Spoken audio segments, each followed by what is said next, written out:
Hi, Democrats. Today is Friday, February 17th, and it's time for the Chair's Daily Live. Happy Friday. So I got several things I want to talk about, but the first thing I want to talk about is we are at the end of the second week of this session's legislative week, so week 2. And I have been challenged in all the places that I've gone. I have been challenged as to why am I a Democrat? And what do the Democrats in Oklahoma stand for?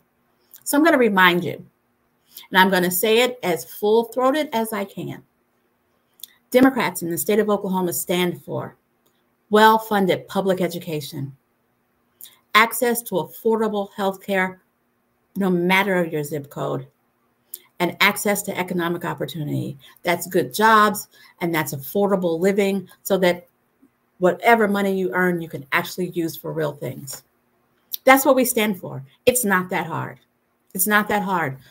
We believe that when we all do better, when we all do better. It's about making sure that if my neighbor's okay, chances are I'm okay.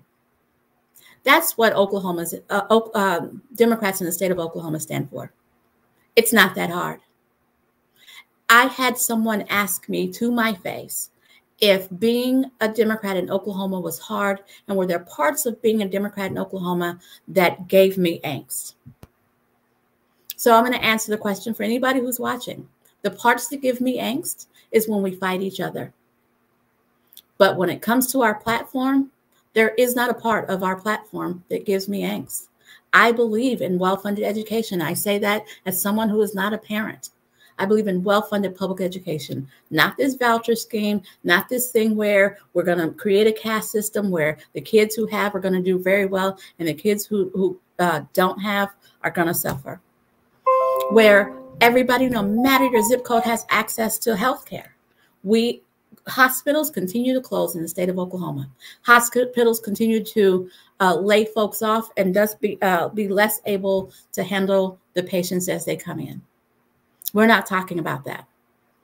The Oklahoma Democratic Party does care about that. And then economic opportunity. We need to raise the minimum wage. It hasn't been raised in so very long.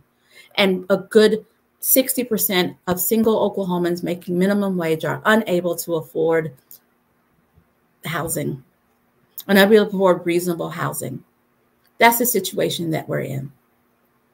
And so why do I get up every day? Why do I fight the way that I fight? Why am I out recruiting candidates all the time? Is because we need more people at the Capitol who believe in well-funded public education, affordable health care for all, and economic opportunity. That's what this is all about. So as I gather my thoughts and do my research and figure out what is going on in our state today, I am struggling with the fact that Oklahoma is becoming less and less inhabitable for all folks. It is becoming more and more habitable for people with a narrow sense of what is right, a narrow sense of who is right and who should be included. Tulsa Kings, the TV show that is about Oklahoma, announced that they will not be filming in Oklahoma anymore.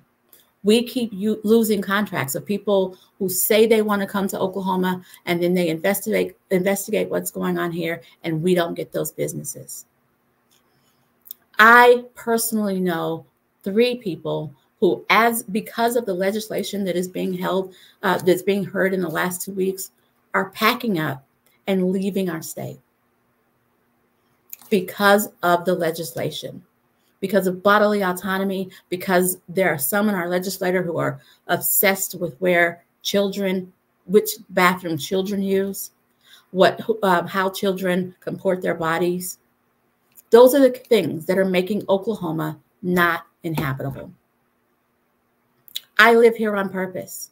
My mother, my grandmother live here on purpose. None of my siblings live here because Oklahoma became uninhabitable for them. I think that Oklahoma is worth saving, and I think that it can be saved, but only if we all use our voices. We hold our elected officials accountable. We recruit great candidates and then support them so that they can become elected officials. That's the work that we have to do in order to save our state. Our current leadership is so busy trying to promote their names and their images, they've forgotten that they represent us in the state. And we have to be here to make sure that they know it. We have to do the work to make sure that they know that they represent us and who the us is. It's not this little segment of folks who are small-minded. I don't know another way to say it. Oklahoma is all of us, and all of us deserve representation, but it's up to us to make sure that folks know what we stand for. So here is my part where I plead for you to get involved in the party. Get involved. March 16th, all over the state, our precinct elections, so you can get involved at the precinct level, eventually the county, district, and state level. This is a rebuilding year for the Oklahoma Democratic Party. Please join us. Be involved. That's what we have to work. That's what we have to do. Those are the things that we have to do. Thank you for joining me. You guys have a wonderful weekend, and I'll be back here Monday at 4:15.